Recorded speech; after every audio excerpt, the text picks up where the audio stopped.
आज के इस वीडियो में हम लोग नल्स के बारे में बात करेंगे, देखेंगे कि नलेबल टाइप्स क्या होते हैं, नॉन नलेबल टाइप्स क्या होते हैं। उसके साथ साथ कुछ ऑपरेटर्स के बारे में बात करेंगे जो हमारी इसमें मदद करते हैं। तो शुरू करते हैं हमारा लेक्चर। तो अभी तक हम लोग इस तरीके से ऑब्जेक्ट्स बना रहे थे। ये हमारा स्ट्रिंग का ऑब्जेक्ट है जेंडर नाम का। उसको यहाँ पे मैंने मेल असाइन किया है। आप इसको फीमेल या अदर्स भी असाइन कर सकते हो। बट कभी कभी ऐसा सिनेरियो होता है जिसमें मुझे पता नहीं होता कि इसकी क्या वैल्यू होनी चाहिए। तो उस केस में हम लोग इसको कोई वैल्यू असाइन नहीं कर पाते हैं। मतलब हमें पता ही नहीं है कि कौन सी वैल्यू है, तो हम असाइन नहीं कर पाएंगे। तो इसका एक एग्जाम्पल देता हूँ।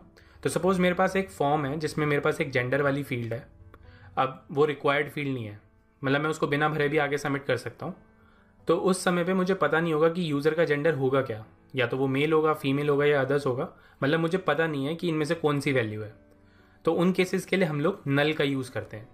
तो यहाँ पे मैं एक और वेरिएबल बनाता हूँ।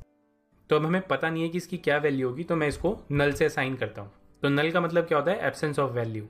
तो जितनी भी मॉडर्न प्रोग्रामिंग लैंग्वेजेस हैं, जैसे कि जावा हो गई, सी# हो गई, उसके अंदर हम जब भी कोई ऑब्जेक्ट का रेफरेंस बनाते हैं और उसको कुछ असाइन नहीं करते हैं, तो वो बाय डिफॉल्ट नल होता है। मतलब उसकी जो वैल्यू होती है वो नल होती है।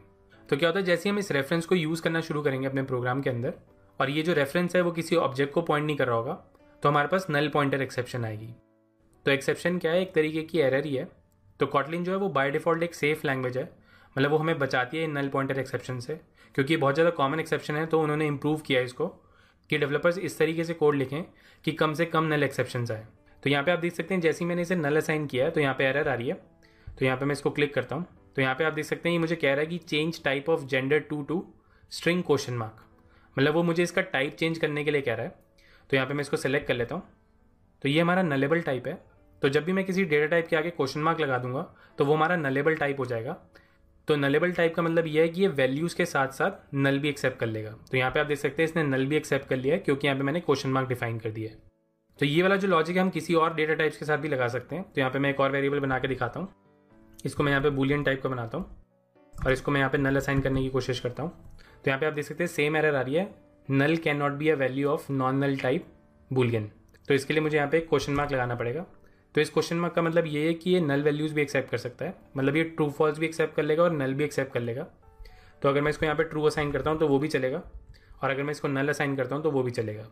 तो नल वैल्यूज़ ये इंडिकेट करती हैं कि यहाँ पे हमें वैल्यू का नहीं पता कि क्या होगी, यानी ये एब्सेंस ऑफ वैल्यू है।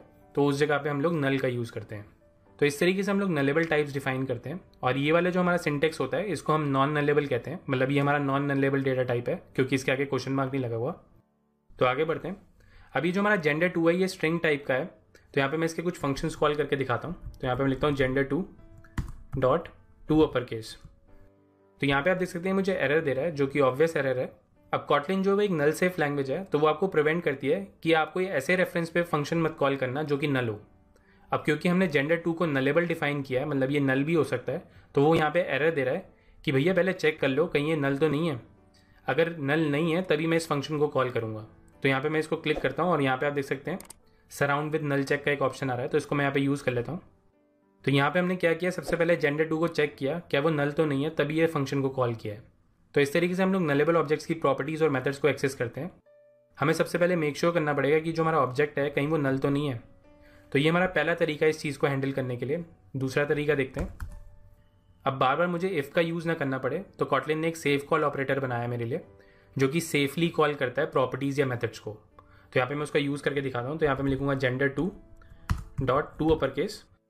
तो यहाँ पे आप देख सकते हैं मोर एक्शंस का ऑप्शन है, इसको मैं सेलेक्ट करूँगा और यहाँ पे मैं रिप्लेस विद सेफ कॉल कर दूंगा। तो ये हमारा सेफ कॉल ऑपरेटर है। तो ये क्या करता है, ये सबसे पहले चेक करता है ये जो ऑब्जेक्ट है ये नल तो नहीं है। अगर ये नल होगा तो ये फंक्शन कॉल नहीं करेगा, और अगर ये ऑब्जेक्ट जो है वो नॉट नल है तो इस फंक्शन को कॉल कर देगा। तो इन दोनों स्टेटमेंट के आगे मैं प्रिंट एल लगा देता हूँ। इनको प्रिंट करके देखेंगे क्या होता है। तो इसको रन करके दिखाता हूँ। तो यहाँ पे आप देख सकते हैं नल आया है, क्योंकि ये वाली जो स्टेटमेंट है हमारी एग्जीक्यूट नहीं हुई है, क्योंकि जो जेंडर टू था वो हमारा नल है।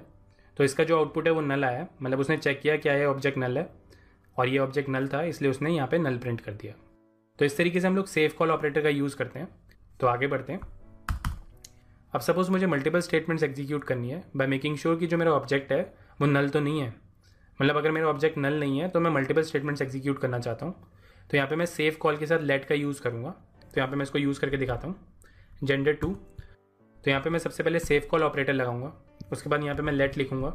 तो यहाँ पे आप देख सकते हैं मेरे पास ऑप्शन आ रहा है लेट का। तो मैं इसको सेलेक्ट कर लेता हूँ और यहाँ पे मैं मल्टीपल स्टेटमेंट एग्जीक्यूट कर सकता हूँ। println लाइन 1, उसके बाद मैं एक और println लगा के दिखाता हूँ और यहाँ पे मैं लिखूँगा लाइन 2।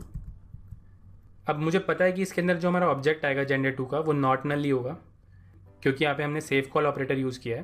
तो यहाँ पे मैं इसको डायरेक्टली एक्सेस कर सकता हूँ, $gender2 लिख दूंगा। तो यहाँ पे आप देख सकते हैं मुझे एरर नहीं दे रहा है। यहाँ पे मैंने सेव ऑपरेटर का यूज़ नहीं किया है, क्योंकि इस ब्लॉक के अंदर ये नल नहीं हो सकता, इसलिए मुझे एरर नहीं दे रहा है। तो इस चीज़ को कन्वीनियंट बनाने के लिए Kotlin में एक और ऑप्शन है। तो लेट के अंदर में एक और चीज़ भी मिलती है ऑब्जेक्ट को एक्सेस करने के लिए। तो यहाँ पे मैं लिखता हूँ लाइन 3 और यहाँ पे मैं लिखूँगा $8। मतलब इस वाले स्कोप के अंदर ये हमारा जो it वेरिएबल है वो gender2 को पॉइंट करता है।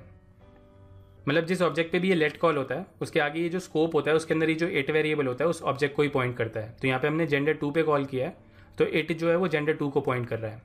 तो ये सेम चीज़ हम जेंडर पे भी कॉल कर सकते हैं, मतलब इसका नलेबल और नॉन नलेबल से कोई रिलेशन नहीं है। तो यहाँ पे मैं लिखता हूँ gender.let लिख सकता हूँ। तो यहाँ पे आप देख सकते हैं सेम कोड आ रहा है मेरे पास। तो ये जो हमारा लेट वाला कॉन्सेप्ट है, हम नलेबल और नॉन नलेबल दोनों के साथ कॉल कर सकते हैं। बट यहाँ पे हमें ये बेनिफिट होता है कि ये जो हमें इसके अंदर ऑब्जेक्ट मिलेगा वो नॉट नलेबल होगा, क्योंकि हमने यहाँ पे सेव ऑपरेटर लगाया है, तो हमारे को कोड लिखना थोड़ा सा ईजी हो जाएगा। तो इस तरीके से हम लोग लेट का यूज़ करते हैं। लेट के बारे में हम आगे बात करेंगे, इसको हम लोग लैम्डास भी कहते हैं। डिफरेंट टाइप के लैम्डास अवेलेबल है हमारे पास। तो आगे बढ़ते हैं और इस कोड को मैं यहाँ से रिमूव कर देता हूँ अभी के लिए।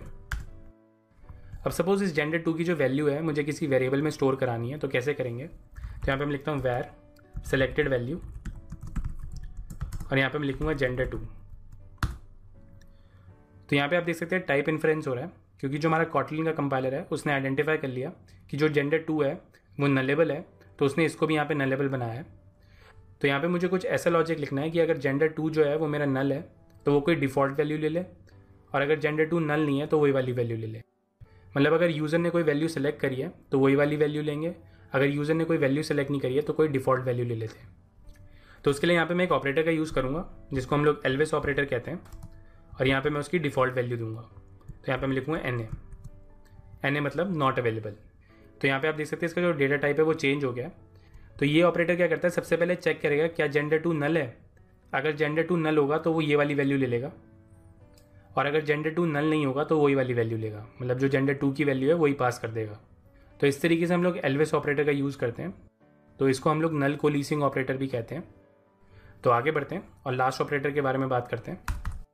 तो यहाँ पे मैं एक और वेरिएबल बनाता हूँ जिसमें मैं वैल्यू निकालूंगा, और यहाँ पे मैं gender2 का यूज़ करूँगा फिर से, और यहाँ पे मैं दोबारा से 2 अपर केस कॉल करता हूँ।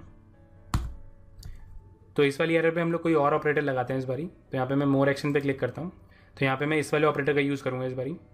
तो यहाँ पे आप देख सकते हैं 2 एक्सक्लेमेशन मार्क है मेरे पास। तो ये वाला ऑपरेटर क्या कहता है कि अगर ऑब्जेक्ट जो है वो नॉन नल होगा तो मैं फंक्शन कॉल कर दूंगा, और अगर ये ऑब्जेक्ट जो है वो नल होगा तो मैं एरर थ्रो कर दूंगा, मतलब एक एक्सेप्शन रेज हो जाएगी कि ये ऑब्जेक्ट नल है। तो यहाँ पे हम असर्ट कर रहे हैं कि भैया कॉल कर दो, हमें मतलब नहीं है ऑब्जेक्ट जो है वो नल है कि नहीं, अगर नल होगा तो एरर आ जाएगी। तो इसलिए इसको हम नॉट नल असर्टेड ऑपरेटर कहते हैं, क्योंकि हमने असर्ट कर दिया है कि चाहे कुछ भी हो जाए फंक्शन कॉल कर दो। तो इस तरीके से हम लोग इस वाले ऑपरेटर का यूज़ करते हैं। तो मेक श्योर करें कि ये ऑपरेटर आप जब भी यूज़ करें जब आप श्योर हो कि ये ऑब्जेक्ट जो है वो नल नहीं होगा या आप चाहते हैं कि एरर आ जाए। तो ये था हमारा नॉट नल असर्टेड ऑपरेटर के बारे में। तो इसको रन करके दिखाते हैं। तो यहाँ पे आप देख सकते हैं नल पॉइंटर एक्सेप्शन आया है 19th लाइन पे, क्योंकि लाइन नंबर 19 पे हमने यहाँ पे असर्ट किया है कि भैया फंक्शन कॉल कर दो। बट यहाँ पे जो हमारा gender2 था वो नल था, इसलिए ये एक्सेप्शन आई है। तो इस तरीके से हम लोग नॉट नल असर्टेड ऑपरेटर का यूज़ करते हैं। मोस्ट ऑफ द केसेस में Kotlin का जो कंपाइलर है वो खुद से रेकमेंड करेगा कि कोई ऑपरेटर यूज़ कर लो, ये जो आपका टाइप है वो नलेबल है, तो वहाँ पे मेक श्योर करें कि कोई सही सा ऑपरेटर यूज़ करें। तो इस तरीके से Kotlin में नल सेफ्टी की जाती है।